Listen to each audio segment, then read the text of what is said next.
بسم اللہ الرحمن الرحیم۔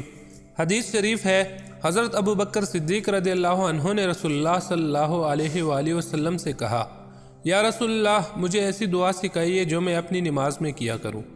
نبی کریم صلی اللہ علیہ وآلہ وسلم نے کہا، یہ پڑھا کرو، اللہم انی ظلمت نفسی ظلما کثیرا ولا يغفر الذنوب الا انت فاغفر لي من عندك مغفرة انك انت الغفور الرحیم۔